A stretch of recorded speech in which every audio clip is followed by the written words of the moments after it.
Now it's green. Yeah, there we go. I don't know what you just did. It all green now? It's Yeah. picking up On the now. Y'all hear controls. me on that? Anybody else? Let me know that you can hear.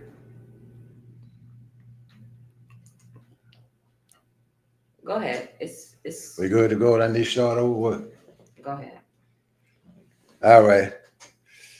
Had a little technical difficulty. That's what happens from time to time, black people. But you know, it's our day and time to rise from the bottom to the top. And I want to bring in some young people. I talked to some other people early in the week, and some of their parents and some young people. But our young people, some of them not very consistent. And talked to some of the parents, having some of their young people come on, but they backed out at the last moment. And I understand why. Because a lot of parents, I'm going to tell you, the problem with our young people is the parents. The problem we have in America with our youngsters are the parents. There's a lot of things going on in the home. It's a double standard.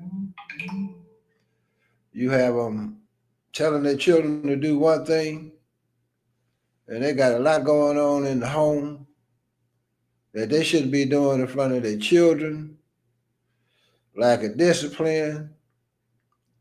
I gave you the laws last week.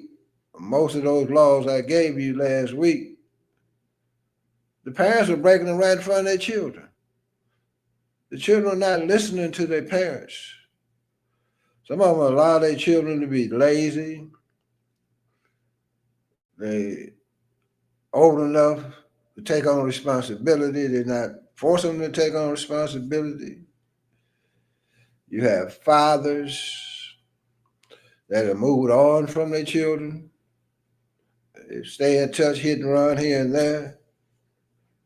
And they have learned not and taken on other families.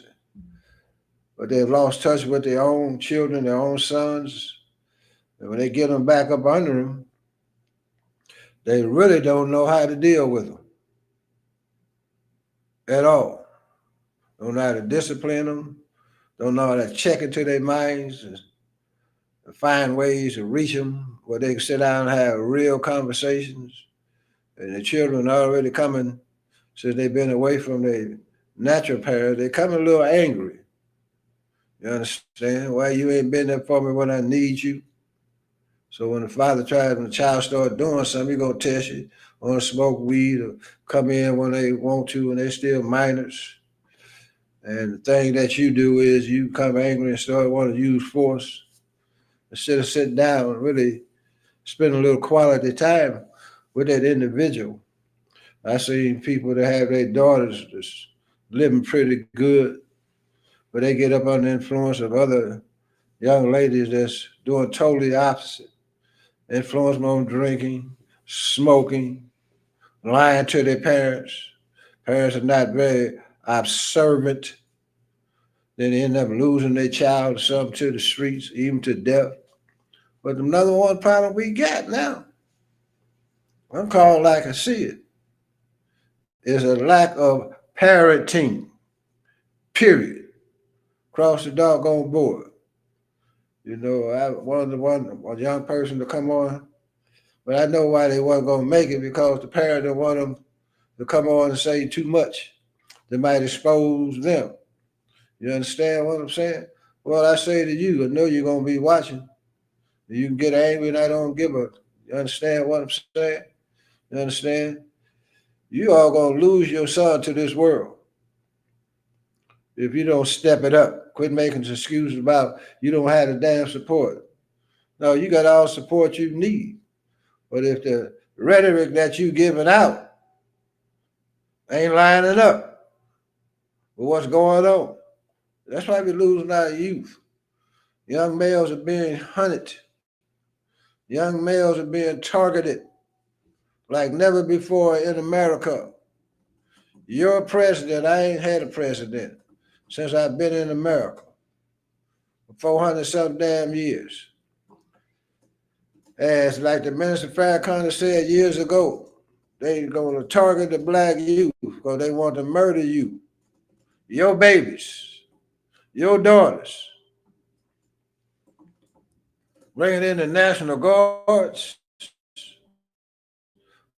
for what? Everything that's been talked about and prophesied is coming true. You got young sons at home. You young brothers want to talk to you a little bit tonight. I want Yakub. His name is Yakub Bey. To tell you something, the difference from having parents in the home. Sometimes you have disruptions and disagreements, but there's a benefit of having a father and a mother in the home. A lot of you got good parents. You understand? A lot of you just been influenced by the streets. And when you just have a mother there, you tend to start to disregard her because you don't grow bigger and stronger and think you know. What you don't know, you don't know. But our young people are so brilliant, highly intelligent, very beautiful minded young people, but just haven't been given the right opportunity and had righteousness displayed in front of their face, because when you go out the door, you dealing with a bunch of falsehood, bunch of corruption, lying and stealing and drugs, lack of opportunities. When you get the opportunity, sometimes you let it slide by you. You can't be lazy. You got to learn how to work. Work is necessary. That's how you get to know yourself. Black people, young black people, learn to educate yourself. Education is more than just learning how to read and write and count and say your ABCs. You understand what I'm saying? Education is coming to the knowledge of self, knowing who you are, learning about the universe, learning about your planet, learn how to go inside of you and learn the makeup of oneself. You know, we hate to tell our children they God, but that's the best thing you could tell your children. You've been so indoctrinated after being here for 400 years that you think it's something wrong to tell your children that they God, but at the same time, you say you worship Jesus, was just a prophet. You understand? Look at it. You ain't God, but you waiting on man to come back and save you that they murdered, that they openly murdered and told you he was coming back. Would you know him if you saw him today? How would you recognize him? You recognize him by his deeds and actions. He'll come against the governments and the church houses of America and the rich and the powerful. He come to break them all down. Well, we got men here now that's on their job to do that right now. But they ain't saying doing this here, you can't see them because you've been indoctrinated. But I just wanted to put that out there because we getting ready to go into it tonight. This is Brother Yakub, brother. This is the way we do it. When we sit out amongst one another, we shake one another's hand. Yakub, go on and talk to them a little bit about yourself. Introduce yourself, brother. Tell them about yourself. Yes, sir. Things you're doing good, bad, and ugly. Hope it ain't too much ugly. Right, it ain't nothing like Understand? Well, first, thank you for having me today. I'm grateful, I'm privileged and honored that you reached out and invited me to be here today. My name is Yakub Bey. I was born, I always want to say born and raised in Oakland. I was born at Alta Bates in Berkeley, but was raised in Oakland most of my life. Yeah, I hear that. Same thing. I've been out here in Atlanta for the last 7 years, came here from Morehouse. I'm grateful. You mentioned, the family, the household. I was blessed and fortunate to come to be born into a household with my mother and father both present. And it's just like as you were speaking, it's just so many things that came to mind. I'm like, well, it was almost like I should have interjected here and there. Like it's just so many little things that I feel like that you see growing up.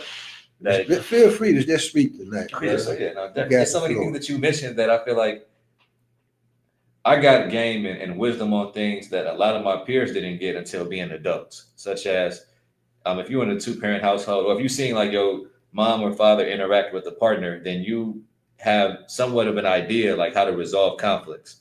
I've seen my mom and dad get in disagreements and never raise their voice at one another, like never call each other out of their name. And there were certain things like that that stuck out to me, like prior to dating, just amongst my friends, just remembering, regardless of the conversation, just being respectful and like not allowing like how I feel in the moment, or not allowing like a conversation getting intense for me to, be raising my voice or getting out of character, or for it to get to that point. And it's just it's a lot that I'm grateful for, that I'm privileged for, having both of my parents in my life. And I understand that's not something that everybody had. Like I wish every child had that. Every child deserves that. Um, and like I'm just like, I wish there was another word I could say outside of just grateful. But uh, as you told me, and as 19 keys that say sometimes, that many times recognizing what you're grateful for, like that's the key to a happy life. Like when you can recognize the blessings in your life and all the ways that Allah has blessed you, then it makes the things that are not working out your way, or the things that you're not proud of, um, seem trivial. It makes it seem petty. Uh, like you mentioned, having like the father and the sons, and the son feeling like he's too grown to listen. And it made me think about something my pops used to tell me as a teenager. He would say, as early as 14, 15, like, man, he said, when you get grown, you can stay here. Like, I'm not going to kick you out at 18. You got to help with the bills. You got to be doing something. He said, but when you get to a point where you feel, I'm trying not to make it too vulgar, because his exact words were more vulgar, but I'm going to say it. He would say, when you feel like you're bigger than me, then it's time for you to go. And I think that's an important art, an important form of respect that my generation and the generations after, that I don't see as much, where a lot of them feel like they know more than the elders. And I get with social media, with technology in this day and age, it's a lot that a teenage boy has access to in 2025 that a 40, 50, 60-year-old man didn't have access to when they were 15.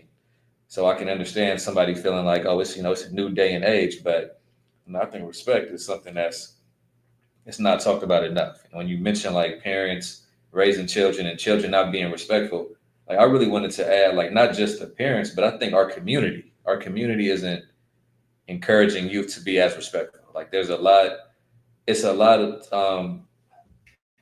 our environment has changed today than it was, when you were coming up. Like I feel like there was more accountability and shame. When I get on social media, when I hear brothers brag about women that they've been with, or women bragging about money that she's gotten from a celebrity for sleeping with them, like I recognize um, just how little accountability, exists today. And I think that's a big part in our environment. That's a big part in just raising men and women today, as far as like, you got to hold yourself accountable. There should be a level of shame. There should be a level of, I'm better than this. This is beneath me. And that's something that I'm grateful that between my pops, between just all the brothers and sisters in our community, in our village that I got. So yeah, I'm grateful. I'm honored to be here. I'm gonna definitely interject more as well. I'm going to ask you,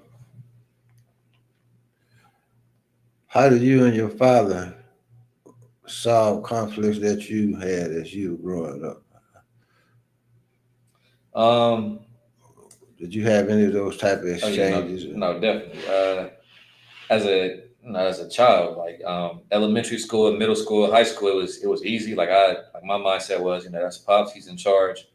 So with most disagreements, like it was easy to just submit. As I got older, around 18, 19, in high school, like after my junior year, I went to Oakland Tech. Mm-hmm. My Pops, he wanted me to do my 11th grade year over again. Mm-hmm. I think I had like a 3.3 GPA coming out of Oakland Tech. And it was a charter school that I went to for middle school, American Indian Public Charter School. Right.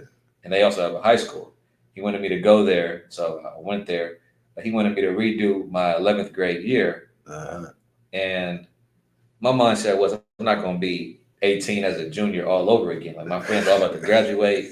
Like, I mean, I think I was just so caught up in like just the comparison. Like, I don't want nobody looking at me like, how you like flunk 11th grade, like, and you claim to be doing good. Like, I'm in honors classes at Tech. Uh-huh. Pops was giving ultimatums. It was like, hey, look, well, you can either do this or you can do what you want to do, but you'll be paying bills or you'll have to leave. It was very simple. It was very straightforward. Mm-hmm. I think the first half of so this was 2011. Like the first half of that school year, I did as he said. Went to American Indian Public High School. Was redoing my 11th grade year. Man, it was just embarrassed. Just felt like, well, I'm older than everybody in the class. My peers is all enjoying their senior year. I didn't finish like that year. I ended up going to like some school in Berkeley to get my diploma early. And he told me, he said, like, by you doing what you want to do and not what I'm telling you to do, like, you're going to see, like, the consequences of this, like, as you get older. You're going to see how you make things harder for yourself. He was always quick to tell me, like, I've been 16 before, I've been 18 before, I've been 20 before. Like, you haven't been 50, you haven't been 55, you haven't been 45. So if you think you know more than me, like, you're just, he said, life will teach you, life will humble you. And I think, just the respect and love I have for my dad, it always made disagreements somewhat easy. Cause I feel like it would be a disagreement. I can't say I've ever had a fallout. It was never to a point where it's like, I don't want to hear from him or would be going weeks or months without talking to him. It was still like, oh, I disagree with what you feel is best in this moment. But I understand that you know more than me, and I respect that you are just trying to guide me to be better than you were.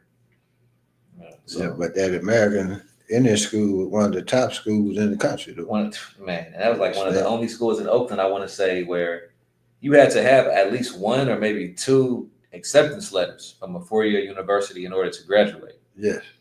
So like it was a great school. Like I went there for middle school. I'm still close with the previous headmaster, Dr. Ben Chavis, and I look at where things are now, and I'm like, wow, like things, your life can go on a completely different trajectory. You still in touch with Mr. Chavis? He's still alive? Yeah, I'm still in touch with him. I reach out to him here and there. My brothers actually just had lunch with his children in Oakland. They were visiting last week. Yes. So they took him out to Outback Steakhouse, and that's definitely, man, that's family. I got nothing but love and respect for him. Every educator I've had, like I'm grateful to have educators who wanted to see me grow. They believe in, just developing the students' characters and encouraging us to learn and study. So yeah, I'm definitely grateful and blessed to still have a relationship with him. What inspired you to write a book? What was the name of that book? Okay, so I wrote a book to my unborn sons and daughters. I'll Make You Proud, and I got the title from one of Tupac's songs. God, I forgot if the title is "Letter to My Unborn Child" or "Letter to My Unborn Son." But he got a song that, like, it wasn't a mainstream song on the radio, so you'd have to like really listen to his catalog for it. And in the song, he's just addressing what's going on in the world and issues that he wished that he had taken a stronger stand on, or that he had wished that he fixed prior to bringing a child into the world. And with my book, I just reflect on personal values that I have that I like to work on prior to having children. Like a big one for me is like designer name brands. Like that was never a big thing growing up. Like as a Muslim, growing like that was like, it was never about Jordans or Gucci or this and that. But I think around the time you start dating, you start getting interested in girls, with social media, with the music you listening to, you seeing your favorite rapper with a Louis belt and this and that. And I think something I want to work on is, when you recognize that, it's a God in you, that you think highly of yourself, that you have, love and respect for yourself, that you carry yourself a certain way, regardless of what you have on. And I think that I'm trying to work on just being comfortable and confident, regardless of what I'm wearing. Like whether I got a Gucci belt or a regular belt, whether I'm driving a Toyota or a Benz, like, you still being confident to pursue business opportunities. If it's trying to get somebody a number, pursuing her. If it's just going out to work out, it's whatever it may be. Because it's easy to be confident when you have certain designer on, because you get attention. Like folks, they hype you up. Your partners gas you to, So yeah, that's definitely something I'm working on. Yeah, but I don't have no Gucci nowhere, none of that designer stuff. I had nothing. I never been interested in that type of stuff because I am the Gucci. Right. That's why I look at myself. Whatever name you want to put on it, shit, I'm higher than that. I'm a God. You understand? So if you can't see me for what I am, then you ain't the one I need to be really talking to in the first place. you know. But what I want to ask you is, what you studying right now? So I'm studying psychology. I got a year and a half left at Morehouse, and the plan is either to stay out here or back to California and look at grad programs and becoming a psychologist. That's something I think I know is needed within our community. We need to at our community. Definitely. A lot of work on our people's mind to get them up out of this condition that we've been put in to think. You said something as it relates to young people with the so-called technological age, and why people, especially our young people, think they know more than their elders. But it's just a little baby form of technology that our people been introduced to, first and foremost, because there's 60,000 books of mathematics, and they were only given one. So with me having that knowledge, I know this ain't nothing but child's play. This ain't nothing new. Right. You understand? We done had technology and computers and all these things in the past. You understand? But what makes young people think they know more? Because they might be a little bit more up on technology, but this is the highway of life you got to live. Right. No, You definitely. understand what I'm saying? What makes you think you know life? Since you know how to do a little AI, hell, I figured that out. Damn, I'm working on that right now. Right. But where you get to the point where you can disregard your elders and fall into this world of the beast and disrespect your parents, and you deal with young people, the mindset the way you want to harm your people and all these type of things. All right. How is it on campus though? What type of mindset is on campus? Man, honestly, despite Morehouse being an all-men school, it being a predominantly black male school, because there's students that are not black, but I would say it's a very diverse campus. Yes. Like I met brothers from, not just all over the country and the world, but with so many different interests, and it's had me, like, I won't say redefine, but just like reevaluate what I look at, like how I look at blackness and black masculinity. It's brothers who have never seen like the common black movie, who haven't seen Friday, couldn't tell you about Minister Society. Yeah. They couldn't tell you like 3 current rappers, or they couldn't tell you outside of LeBron James and Steph Curry 5 black athletes. But like they're well versed on like black activists. Like they can quote a Malcolm X speech. Yeah. They music tastes all over. Like it's brothers who don't listen to hip hop, who don't listen to rap and R&B. And I remember thinking like, man, what do y'all listen to? They listen to like Luke Combs or Taylor Swift. Yeah. And it's just, for me, it was a culture shock in some ways. I'm so used to like brothers in Oakland and how we carry ourselves. Right. And I think out here, it was just a lot of diversity to it. Like there are some men who, they speak firmly. Some men speak softer. Right. Some men who, like, he wear baggy clothes. Some wear the skinny clothes. Tight, obviously, yeah. You feel me? So it's the style, just the way we carry ourselves. But overall, like I definitely felt and appreciate the brotherhood on campus. I appreciate the love and respect for one another, and respect for just different brothers, different walks of life. Like it's a lot of. One thing I will say, like not trying to critique and just throw shots, but I've noticed out here at Morehouse, just in Atlanta in general, I see it's more of like black, like elitism, like classism that I didn't see back home in Oakland. And I think a part of that is I'm around more black people who parents is doctors or parents is lawyers, 2-3 generations of like doctors, lawyers, or in finance. So it's definitely a lot more of that out here that I didn't experience. Like I've dated girls back home in Oakland who have asked like what my parents do. Atlanta was the first time like, dating somebody and her parents asking like, what school do your parents go to? What do your grandparents do?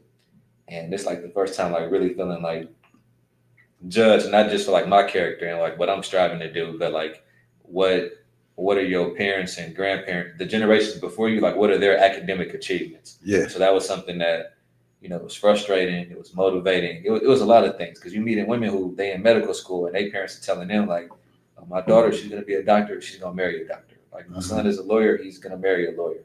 So it's stuff like that it was just different. I'm not going to say it's good or bad, because, you should want the best for your child. And for a mother that's a doctor, she might feel like the best for her daughter is a doctor. So I'm not mad at it, but it was definitely a culture shock. Culture shock, huh?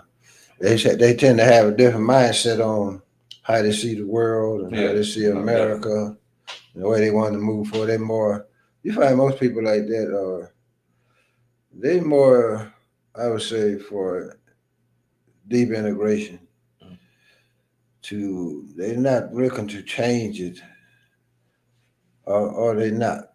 Because most people I tend to see get a certain educational level, they're more indoctrinated into buying into the American system. Right. Because one, I know for sure when you coming off the West Coast, coming up under the Nation of Islam, and your black man bacon and stuff, our mindset and what we put in our children was you want to get what we can out of it, but we want to change it. Right. No, definitely. You understand? We want to strive for freedom, justice, and equality. And we weren't too much into my daughter is a doctor. I want her to marry a doctor on that so-called like that boule society, because we go up and down the board. Right. You understand? Is she black? He black. We don't put that classism. We don't practice classism the way you find a lot. And then a lot of those people are good people, though, I must say. Oh, yeah. No, definitely. But everybody on a different level, because we want a complete change, though. Right. And what's your outlook on the world as today? What you want to see in it, brother? You thought about that? I know you have, because you had your father that thought like Right. that. No, And definitely. your mom, too. You dig? So let me hear what you a young man, what you want to see for the future, brother? If you could change anything, I mean, if you had the power, what would you do, brother? I mean, put you on the spot, but now you can know it's like, because as you were talking, there were so many things that you had said that I just didn't want to cut you off. Like earlier, you had mentioned, like, what is it that makes the youth today feel like they don't gotta listen to the elders? And I would say, like, out here, a part of that is like the youth today know how to make money. Like they in Atlanta, they scamming, they doing this and that. And I think a young man or woman knowing how to make money faster than some previous generations did, that impacts like how much or how little respect they have. yes. So I think that was something that you said earlier that I really just, because like out here, like, I mean, I get some food, I get some wings or something. I see a brother in front of me, being raised Muslim, I'm gonna call you a brother, a king, a god. Like I don't really subscribe to the YN mindset. Right. When you call these young brothers YNs, then I think that encourages them to be crash outs. Now they moving recklessly. Now they going. Right. Now they're a danger to themselves and everybody around them. Right. But out here, I'll see brothers, and they might have on just like a black tee or white tee, some shorts, some slides, face tattoos, and I'm looking at him like, this brother probably got a hard time getting a job. He gets some food, pull out, in all 20s, thousands of dollars. So I asked the brother, like, what do y'all be doing? And like it's different type of scams out here. Yeah, they Wells Fargo stuff, but I think a lot of that plays a role in like the respect they have for previous generations. Like if you feel, okay, I don't mean you specifically, but if a person feels I know how to make money faster than my dad or faster than my uncles or faster than the men that are older than me, a lot of them will take that as, even if you 50, 60 plus and I'm 18, 19, 20, like their mindset is like, I'm unc, like you nephew, like you little bro, regardless of the experience you have, regardless of the wisdom you have, regardless of the life that you've lived and continue to live. So that's a big part of like the respect today. I think that there's so many, and I'm not even bragging about it. Like it's so many like illegitimate ways. Like out here, scam is a big thing. Like brothers, that they'll get these little money orders and put them in people's Wells Fargo's accounts. Back home in Oakland, they bipping. Bipping is slang for they break it into cars essentially. Yeah. Like if you a tourist, you got a car in California in the Bay with out of state plates. They breaking in, taking suitcases, they taking anything they can. And for me, this has always been like a very bummy, it's not a proud way of getting money. It's not a real hustle. That's just something that I would expect. I wasn't gonna say from a homeless person, but I don't want to put that on them. But that's something that I wouldn't expect from somebody who has the means to get a job. But I think because they have such quick ways of them, they might break into cars and come up on $1,000 or $2,000 in one day. So their mindset is like, oh, I've seen previous generations working hard all day and barely making $500 for the week. So that impacts like the respect they have. because growing up, a lot of the younger generation, like they were taught that, you know, you respect who has money. So regardless of how they're doing it, whether it's a scam, whether it's breaking into cars, whether it's getting it from a woman that they seeing, like that impacts why a lot of the younger generation doesn't listen to people older than them who they feel are not doing as well as them. Um, when you asked, what would I want to see from the future? See, yeah, and I want to apologize. I do want to do better with interjecting because you'll say so many things and it's like it'll have me thinking about something and I need to start speaking on it right away. Something I would want to see in the future. Um, I would want to see a safer environment for Black women. Prior to coming to Morehouse, I was at Merritt College in Oakland, and in my sociology of women class, they talked about just statistically speaking, just how many Black women and girls are killed at the hands of a partner, like of a Black partner every year. Like the high numbers that Black women and girls are 3 to 4 times more likely to be in an abusive relationship than white, yellow, brown girls. The how quickly somebody who assaults a Black woman is often let out after being arrested, if they're arrested or if they're charged. So that's something I would really want to see. I think it's cute when people be on social media saying protect Black women, listen to Black women.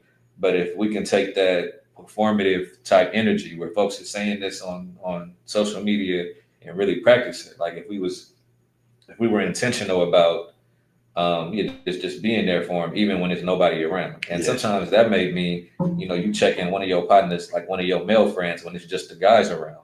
Because many times the guy will tell you, like, oh man, this girl did A, B, and C, and so we'll know. Like it's not like we're not aware of which of our friends is, are violent or shouldn't be seeing Right, a we're woman. gonna check them though. Yeah, and I think, that's also a tricky, not tricky, but that's a complicated thing because Understand? being in Oakland, I remember seeing in middle school, like so American Indian, the one that I went to, because I think it's 3 locations. Mhm. I remember being in seventh grade, like 2006 or '07, and seeing a fight. I don't even want to say a fight. Seeing a brother like putting his hands on this girl, like really like beating her up. Yeah. I'm probably 12 at the time, 12 or 13, and it's a crowd. They probably in their 20s at the time. And what really shook me about this is, so first nobody got involved, and there was a brother like he's like really beating like this woman. Well, obviously they know each other. Somebody got involved, not just breaking it up, but attacking like the man that was attacking her, and the sister who was like getting beaten up. She started attacking the person who jumped in to defend her. So for me, like that was such a confused. That really was such a mind boggle type thing where like I'm like I didn't even know what to think. I told my pops about it, and he was saying, if you see something like that and you have a brother or two with you that like he a soldier, if you fight, he fighting, then you can intervene. But he said, if it's just you by yourself, he said, be mindful because somebody can be in an abusive relationship and they may harm or kill. They may harm somebody trying to help them quicker than they harm the person attacking them. So I will say that's not a black and white thing. I recognize that a lot of victims of abuse do tend to go back. But yeah, that's something that I think that I would love. That's something I know that I would want to see. That's something that I'm more passionate about than a lot of issues, and that's something that really sticks with me. I've seen situations where that's a very tricky situation, and I've seen some women that like pain. You're looking at the hell what they like. But now I was talking to my brother and some other people the other day. There's a lot of violence on women. It's off the chain in St. Louis and across the water in Illinois. We were talking about the young men getting in relationships. Apparently they falling in love with the young ladies, but they don't have the emotional maturity when the situation go left, or the lady that they wants to leave them and get out their situation. These young brothers are actually murdering these women, these young girls, shooting up in the house or catching them, they're shooting them. Or after that fact, they kill themselves too. You understand? And I've never seen that like it is today. You see a lot of youngsters that are killing the woman, but then they end up killing themselves. You know, young men. These brothers ain't but 18 and 19. All right. And it's very dangerous to get in relationships, especially when you're not emotionally mature. And y'all doing drive-by shooting up in houses, and it's crazy. There's so much going on in the belly of the beast, brother, that we had to figure out how to overcome the best we can. And like you were talking about, all the things that our young people are doing, but they're stealing. This is exactly the way the beast wants you to be, because you know you're not really getting away. They were doing all that stuff in Oakland as well. You never really was. You ain't never been in the streets like that. Right. But they were doing all this scamming. They got some more things that they're doing now and getting money. But the thing is, you're not really getting away with it, because the government will let you get away with these things, see where you go into certain different positions, and they bring that pressure on you and turn you and having you working for them. You understand what I'm saying? Like, I was looking at an article today with all the street organizations, especially on the West Coast, and they was talking about how a lot of street organizations were infiltrated by the CIA, set up by them. They were talking about how they murdered Tukey Williams up under Arnold Schwarzenegger when they executed him. But he had recognized what was going on. He was bringing about a change because, you know, the government had these street organizations up under their control and all these type of things. I know I'm moving a little bit away from the subject, but brother just got arrested over there with the Pyru, whatever they got out in LA, called him Ump. You understand what I'm saying? And they put these people in place to keep our community down, to bring in all this criminal activity, because you get exposed to so much. That's why I gave the law. I don't know if you saw the program last week, gave the law on how they corrupt our youth. You understand what I'm saying? You got one, they got them in the scam and all this tech that they using to get money, which ain't good money. All money ain't good money, as we used to say in dominoes. You understand what I'm saying? Because our young people can't take jail and prison, so they infiltrate them. You end up being informant, provocateur for the United States government in America. You understand? And a lot of people selling their souls for things. You understand? But according to our nature, we weren't created to be liars, robbers, and thieves, and murderers, and beggars, and all these type of things. That's why you can look in a lot of young people's eyes, you can see a sickness in their eyes. You see they tilted because they've been doing so much that they ain't happy with themselves anymore. You know, so as a young person coming up today, brother, you all have so many challenges. Parents have so many challenges trying to raise their children, and it starts in elementary school. Be honest about it. You said you was that's right, in junior high. But a lot of these activities now is going on. Yeah, definitely. In elementary, getting up to junior high to high school. You know, you got so much that parents have to deal with, and I kind of feel sorry for single mothers out here, especially when you try to deal with male children. It's hard enough dealing with your children, the daughters, be honest about it. And then, like I say, the sister said, well, I got a son now, but I really don't know how to deal with him because I never had a father figure in the home. All right. So how did I deal with my son that's becoming of age? And she openly admitted that he taking on some of her characteristics, some of her emotional ways on how to deal with situations.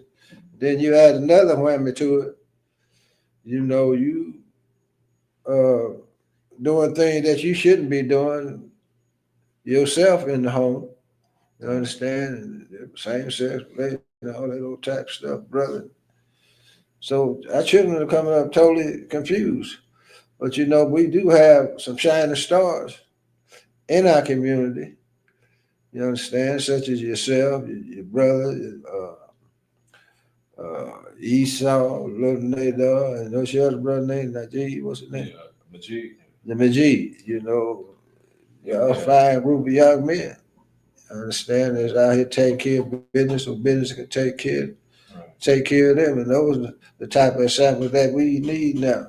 You know, and you should always get the opportunity to further your mind, further your education. You understand? And you're gonna meet challenges. Stay on the square. Yeah, no, You definitely. understand what I'm saying? Yeah, Bite that bullet. But the key is this: once you get taught a certain way as you coming up, that's what you can fall back on and draw from, though, because you know the difference. You understand, from the good and the bad. all right. You understand? And then you was taught a certain way. Just being a young Muslim, brother, what kind of challenges have you faced with that, if any? Yeah, from a Muslim standpoint, Or do you kind of? honestly, no. I mean, I can think of. I'm trying to think about specific challenges to like Islam. I would say like Ramadan is difficult because not a lot of restaurants that I want to eat at be open late. Yeah. But as far as just challenges to like how the world is versus how I was raised, I feel like, and this is why like I like to give grace to like a lot of my peers because I had a different community growing up. Like we had a village. I mean, I had not just my biological pops, but I had like, you included so many fathers there. So if I went astray, like it's 11, 12 black men that's there like checking me. If I did something great, it's 11, 12 black men like congratulating me. So like that, it's harder to slip through the cracks. It's harder to get into trouble or this and that. Um, but I think even with just like challenges in the world, like I would say so when you're being raised, when you're being brought up, when you're being nurtured, there are the values at home in your household by your parents or guardians and siblings. Then there are the values like outside the home. Yes. In the home, some money come up missing. If you seen your cousin or your brother or somebody took your grandmother or parents $20. Mm-hmm. The culture in the home is to be honest. Like say, okay, I see my brother take it. He wanted a burrito. He wanted something. You leave the home, and in the household, like that's encouraged. Like that's seen as like that's a sign of respect. Like you either stop him from doing it or you let the parents know he's the one that did it. You leave the household, that's snitching. Right. So that's a perfect example of like being honest, acknowledging something that's going on that shouldn't have happened, or you taking a stand. But once you leave like your apartment, your house, and you at school, once you in a work environment, it's the complete opposite. You see something and you speak on it, now you're being shamed. Like, oh man, you tattletelling. Oh, you snitching. Now nobody want to be around you. Right.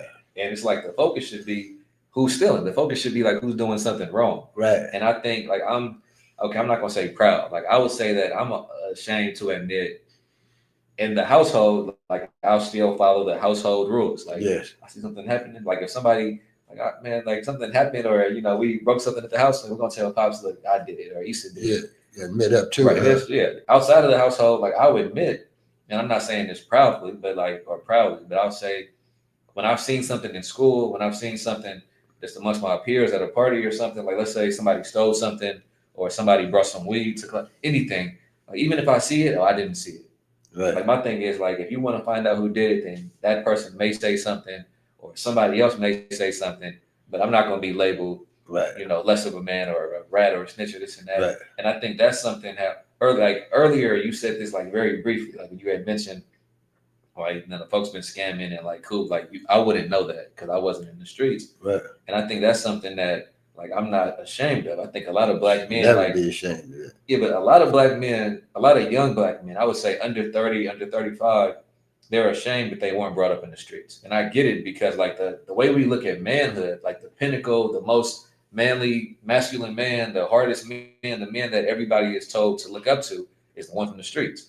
The one that got money in the streets, the one that was a gangster, the one that did time. And this ain't just a black thing, like even in the white community, like the mob bosses, the mafia bosses. Yeah. So I can understand why so many boys and men like try to, feel this need to like try to prove themselves or feel like they're less of a man, or for black men, how they often feel like their blackness is questioned if they didn't grow up like in the projects, if they didn't grow up poor, if they grew up in a 2-parent household. Mm-hmm. So like it's things like that I recognize and I understand. Like, okay, well, I was instilled like a lot of love and respect. So like I know like I'm not gonna think less of myself. Like confident regardless, but I can understand another man who grew up, Right. in a nice part of Oakland or a 2-parent household. He might be ashamed. He might like identify as, let's say his grandmother lived in the hood. He might say he's from where this relative that's in the hood is from because he doesn't want to be challenged. He doesn't want to feel as if like his masculinity is being attacked or is measured. Because many times if you know somebody did time, if you know somebody may have shot somebody or selling drugs or doing something in the streets, or if they just lived in a certain neighborhood, many times they're going to be given a certain amount of respect. Many times they're going to be talked to a certain way. You're not going to raise your voice to somebody who you knew grew up in this dangerous part of Oakland or Atlanta or St. Louis just because you don't know how they're going to respond. Whereas somebody who grew up in a nicer neighborhood, a 2-parent household, went to private schools, they might respond to disrespect in the same way, but you won't think that. So you're more likely to try them. And that's something I also see at Morehouse where, because I know the brothers personally, like me being a little older, like I talk to them, so I know, okay, who come from well-to-do households, who's upper class. But I recognize that a lot of them, like it's brothers who I've met from PG County, which is a very affluent part of Maryland. It's they were voted, I think, like one of the most black affluent areas in the country a couple years in a row. But the brothers I met from there, except for one, they'll tell you they from Baltimore.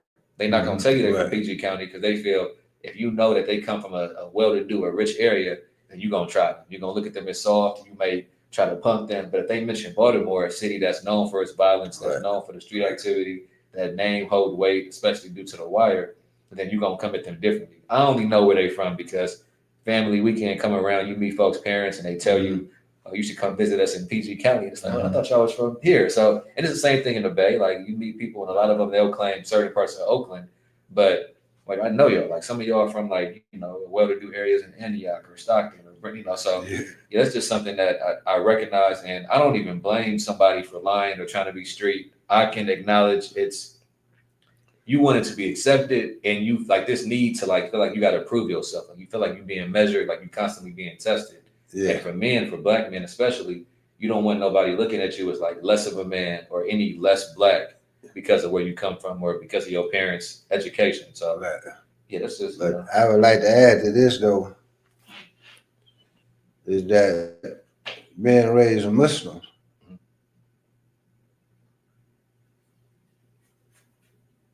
is a different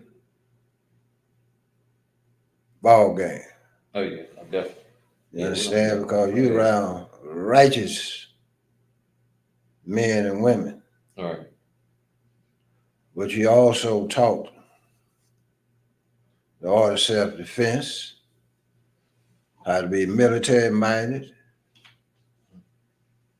to be non-aggressive. And at the same time, that a brother might look at you and size you up, but then I came up with the wrong mathematics.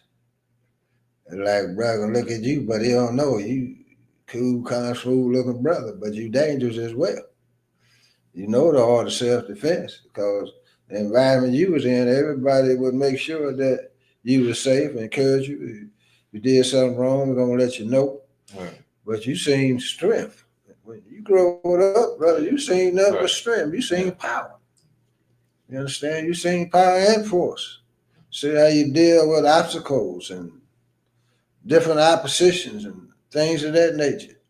You look at your brothers. They're clean cut, smooth brothers. Right. But if they kick the can over, they're in trouble. Definitely. You know what I mean? They're going to get handled. Right. Just that simple. You understand? So I understand what brother come out of certain county, but you ain't got to be in the streets. I understand to be dangerous, what I'm trying to say. Yeah. You can be raised amongst the righteous and be more dangerous than the ones that's in the streets. Right. To be honest about it, because a lot of them try to look tough, wear masks, wear scowl on their faces and things like that. A lot of times, that just keep people from messing with them. I know brother growing up, man, they walk around there huffing and puffing and looking tough, talk crazy and all that. But when they got tried, they was just like a little putty cat.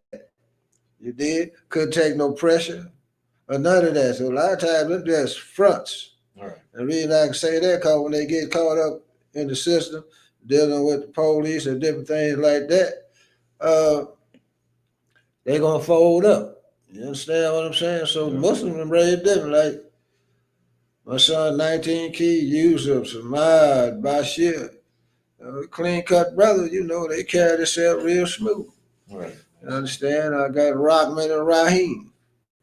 You understand what I'm saying? They ain't never been in no trouble, or I ain't really never heard them curse before and stuff. Oh, man, yeah. But if you step on their toe, they gonna light you up. You dig what I'm saying?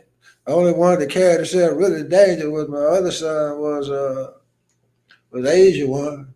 You know what I mean? You know how Asian one moved around and stuff like that, but non-aggressive and peaceful brothers and stuff like that. So when you raise Muslim, you raised to be respectful. Yeah. You understand what I'm saying? We ain't had nothing to prove to nobody. Right. Cause when you can say black man God, that's enough right there. If any fool, I've been into different places and go on certain blocks and stuff. Don't nobody know me. They selling drugs and canned pistols and all type of stuff. They said, who this pulling up? You understand? I pull up, get out my car and stuff, man, walk up. You understand, brother? Look at it. This cat. Yeah. And some brother gonna try you. You know, they gonna come up to you, man, you got this, you got that. I say, assalamu alaikum, brother, how you doing? Shit, case closed. I'm looking at it in your eye. You dig what I'm saying? Right. That's all you got. Try this, brother. I don't let look you in your eye and let you know, identify myself. You understand what I'm saying? So we some of the most dangerous people they got in America, to be honest about it, because ain't nobody effing with the fruit of Islam. Tell you the truth about it, because when anytime any of our people got attacked wrong way, we coming for you. Understand what I'm saying? We'll snatch you up off the block. You can have your people right there if you want to, it don't matter. We're gonna talk to you a little bit to get this situation straightened out, partner. Definitely. I'm just telling you how to really go. So we carry a certain reputation. You don't see the white man in America, the government of America, just outright attacking Muslims in the nation. They might try it. We've been told they will try it, not 300, but that's about it. It's all over with. You understand? Because we different. Yeah. You understand? You just can't kill us like that without something happening. That goes for the white man and anybody else. Or somebody gonna fall. I just had to tell it like it is, so there won't be no misunderstanding. You understand? Because you a smooth cut brother and stuff. You dig? But you know how to get out. I know that for damn sure. You done took martial arts and boxing and all type of stuff. Your dad made sure you were trained up well. You understand what I'm saying? So we good on that level. You know, and anything else you'd like to add, speak to the young folks. You want them in the parting words or whatever you call. After this, we're gonna have a little dinner. Yes, yeah. You did? Right. It's been an honor and a pleasure having you on, Yaku, because I want the people to see that we got good, strong black men, black youth out here. All we hear about the one that's getting in trouble. Well, there's another side of us that white America don't show you. It's always about us. You look at the news, the only thing they reporting is black people in trouble. Well, there's more white folks, more white youth doing all type of crazy stuff. But you don't hear nothing about them on the news at all. Right. Like they don't even commit crime because they don't report it. Their job is to paint a certain picture on our young people. You understand? And our young people falling for a hook, line, and sinker, and even our older people, because we do a lot of ignorant stuff out here. Yeah. You know, we doing a lot of shooting in crowds and all that old type of stuff. Man, it used to be against the law in the black community from the soldiers or the so-called gangsters. You know, you wasn't allowed to, like, they would go in there and kill up whole families and stuff. Yeah. That was a code in the streets. And the code was also, if you wanted to hit somebody, there wasn't no drive-by like these so-called youngsters do today. No, man, you gonna track you down and take you out. You don't do no drive-by. You got 20 people now, shit, man. It's gonna be handled a whole different way. You dig what I'm saying? We gonna catch you and do what we got to do. But ain't nobody that little coward stuff that they doing out here. That's for cowards. I remember this go a little bit. I remember when they was in the drug game. You had to be a straight up soldier sell drugs. Because you had to represent your product. But then I seen how things have changed. They even had the squares. When they brought that crack in and anybody got a bag could get in the streets.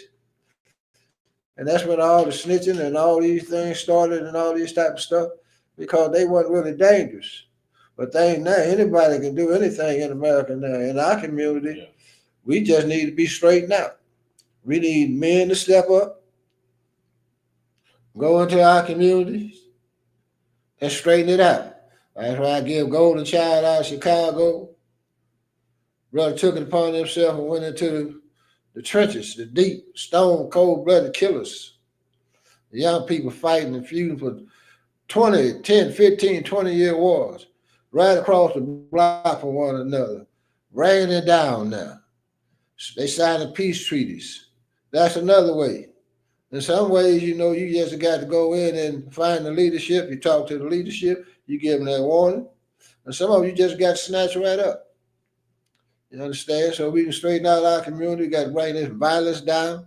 Then we got to learn how to bring in the industry that we own and operate, get land, build opportunity for our young youth that's coming up, where they can come to us, you understand? Or they can come to Dr. Yakub, you understand, to get some counseling and things of that nature. You dig? We need more doctors in our community that's going to learn both sides of medicine, the herbal and the chemical medicine that they giving us that's killing us, all the generic medicine. Where you go into the hospital, you're guaranteed to come back out. Need our own black hospitals now. We need like Brother Yaqub in St. Louis, like the real was saying, 19 Key, instead of him spending $10 million on a bunch of shiny stuff, he invested into a health clinic, a wellness clinic, where our people will come in and get righteous treatment. You understand? The brother, very, very short, right there in St. Louis, Missouri. You understand what I'm saying? These are the type of things we need to be bringing home to our community. You get you some money, build you a nice home, buy you a couple blocks, build you a nice mansion right there. So the little brother down the street, you understand, little Esau can see Mr. Muhammad. Oh man, I want to be something like that. How you getting this money? In a righteous manner. Not having to marry no damn dope dealer. Don't have to run out there and be like sexy red them, no pun intended. You understand what I'm saying? Right. Now we want to become righteous, upright people. You understand? Where we can check one another when we're doing wrong. You understand what I'm saying? This is the way men operate. And I done been wrong sometimes in my life. But my brother, hey brother, this ain't right, brother. You didn't take a man to admit, yeah, you right, brother. This what men about. Yeah, you right, brother. Man, they don't have that type of relationship. You dig what I'm saying? You dig it? And if I was wrong, he was wrong, I could tell him, yeah, brother, I recognize that. Thank you, brother. If we straighten it out, we go. And that's the way we got to do. I ain't gonna be afraid to tell you if I see you doing wrong. The hell with that. But I understand in your situation, you got to know how to move a certain way. You dig? So you had to deal with all that foolishness that comes with that. You understand? Pull you to the side, brother. You understand what I'm saying? You could handle that a little better. I say, yes, sir. Keep on moving. You dig what I'm saying? So you're going to have the closing words on this tonight, so. Hey man, you said a lot of what I was thinking. Just having a brother that can hold you accountable, somebody that you love and trust to tell you when you're wrong. Something that came to mind, that I want to end it with, that you spoke on in the very beginning regarding youth today, men stepping up, and just like the parents. Dr. Bay used to say, judge the tree by the fruited bear. By the fruited bears. And I still agree with that, but I also think it's important to recognize that the fruit the tree bears can be influenced not just by the tree, but by the environment. Like if somebody cut down the tree, if the tree is in water, the tree don't get a lot of sunlight. So that's why. So when you mention like your sons, your daughters, I think that many times it's not just a reflection on the tree or just the family, but your environment, like what you're around, like what's pouring into you. This can create either a good apple or a rotten apple, and I don't think it's necessary. Sometimes it might be out of the tree's control. So in the same sense, like a son or a daughter that's that's wild and that's doing this and that, it's sometimes out of the parents' control to an extent because our environment, nature versus nurture, like it influences us just as much, if not more, than I would say than our household. Like once you leave, you with your friends, you with your peers as a youngin, and what they think is cool, what they think is acceptable is often that'll hold more weight sometimes than what your parents or guardians have told you. So yeah, I'm definitely grateful to have just sisters and brothers in my life that like you mentioned about my pops, they can tell me when I'm wrong, they hold me accountable, and remind me like if you check yourself, if you are mindful enough to check yourself, then no one else will have to. That's right. So yes, I'm definitely grateful. I'm honored, and again, it was a privilege for you to reach out to me to invite me here tonight. I've been watching. So yes, I'm looking forward to coming again. Thank you again, brother. Yeah, but I'm glad you mentioned that part, brother Yakub, about the environment, and that's one of our biggest issues is the environment and the condition we as a people have been placed in. When you look around, you see all the shiny things, you see people living good, but we've been forced because we've been denied when we strive to be upright and do good. A lot of our successes have been taken away. Rosewood, Black Wall Street, many other places were intentionally destroyed to put us in a condition to where we couldn't flourish, creating homesteads like projects, putting us in poverty. So you're gonna want those same things that you see everybody else, and you deserve it. So you take a little job, you work for that. Well, hell, you ain't getting nowhere. You can't even meet your responsibility. So forcing our people to go into criminal activity and why people sell drugs and stuff like that. You get a lot of bad information, a lot of bad examples in our community. So I'm glad you brought that up because you're exactly right. That's why I say we're in the belly of the beast. What we're doing them is getting falsehood, being totally misled to go in the wrong direction. And when you get a couple of dollars, you think you have made some accomplishments, but you really haven't. You just proved to the devil that this formula is working. You did what we kill one another over things. You understand? So I pray tonight that the listening audience and the youth, if you're in there tonight to listen, take these lessons. Don't be easily led in the wrong direction because we have a great future ahead of us. We have to take over this whole planet. We are a special group of people here in America that God intentionally placed here over 400 years ago, took the knowledge of ourselves and hid it from us in order for this beast to rule us. But now the covers are being pulled off. We slowly rising to the top, and you can see the fall of this so-called empire coming down. That's why he's doing everything he possibly can to hold on to it. That's why you see tariffs. You understand? Because they see their demise and they want to blame us for their demise. Or they can see what you can't see, black people, the rise of the black man, woman, and child on the planet. But you can't see it, but they can. That's why white supremacy exists in the first place. So their empire is falling and ours is coming up. All we have to do is make the change on the inside.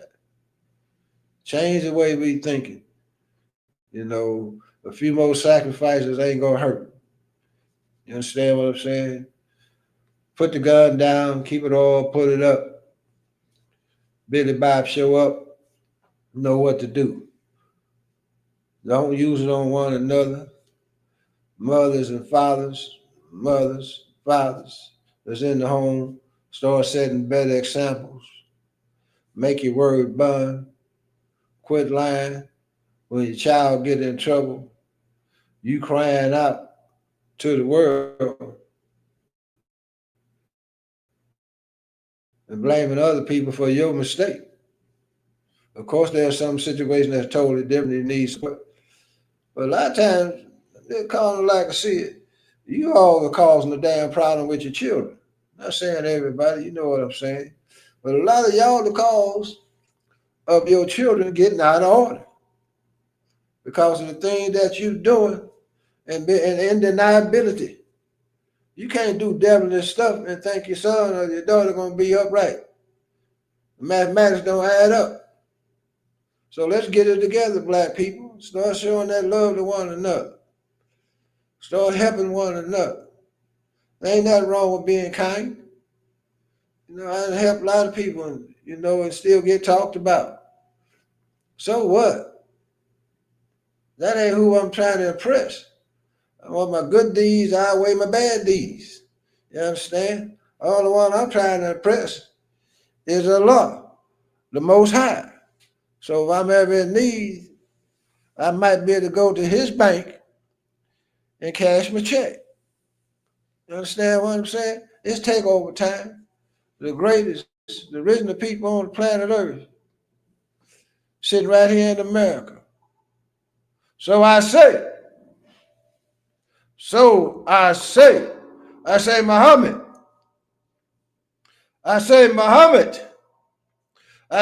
Muhammad got the devil on the run. That's right. Run, devil, run. Up, 2, 3, 4. The devil got to go. Boom. Dropped another one tonight. Allahu Akbar, Allahu Akbar. Yes, sir. Got to miss my gold water tonight, but y'all get some. If you ain't got nothing, buy some. Support.